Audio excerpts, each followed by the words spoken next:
Sabihin mo sa kanila na siya ang kriminal! Sabihin mo! Wala akong ginawa!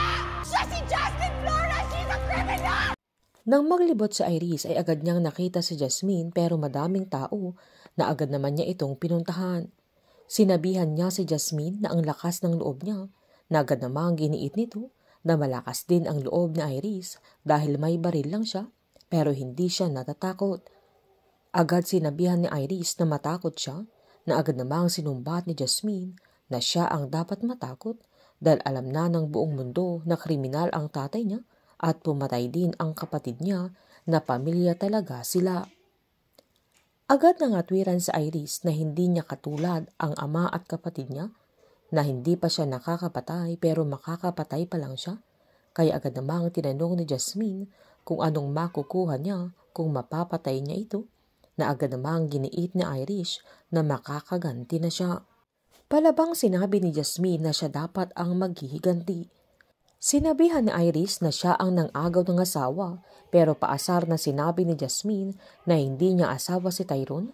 Sabay tinanong niya kung tinitignan niya yung mga documents na hawak niya at kung chinek niya yung marriage certificate nila na kinagulat ni Iris.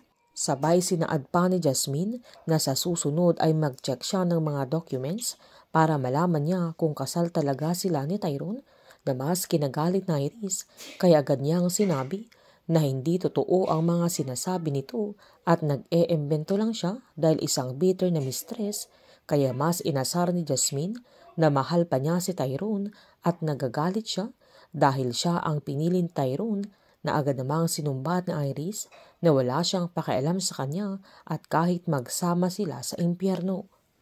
Sinaad ni Jasmine na andoon sila kasama si Camila at sumasabog na ang loob ni Iris dahil nabigyan niya ng anak si Tyrone. Sabay pinakita niya yung group picture nila na litrato na isang masayang pamilya. Sabay tinanong niya kung asaan ang pamilya ni Iris na magsasama-sama sila sa kulungan, pero giniit ni Iris na hindi mangyayari ang bagay na yun, pero halatang galit na ito at gigil na dahil sa kabila ng kapangyarihan niya at pera ay nakay Jasmine ang buhay at kaligayahan na gusto niya, at may anak pa sila ni Tyrone na mahal siya ng lalaking pinakamamahal niya, kaya agad namang nilabas ni Iris yung baril niya.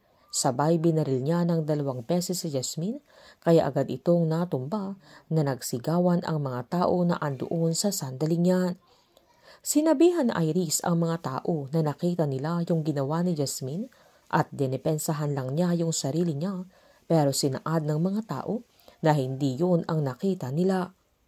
Agad tumakbo si Sandro kasama ang mga security guard nang may marinig silang putok ng baril at tumawag na rin sila ng backup.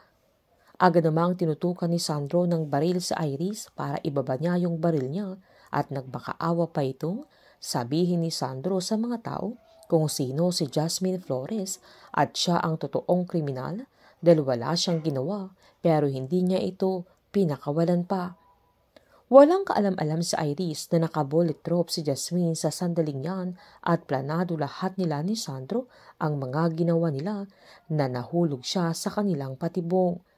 Makukulong na sila Vito at Iris pero hindi nila hayaang magtatagal sila sa kulungan at gagawa sila ng paraan para makaganti kila Jasmine at Tyrone. Painit ng painit ang mga tagpo, sabay-sabay po nating subaybayan ang nalalapit na pagtatapos ng Lavender Fields dito lamang po sa aking channel. Patuloy lamang po manood at mag-subscribe para ma-update po kayo sa mga susunod na episode. Marami pong salamat.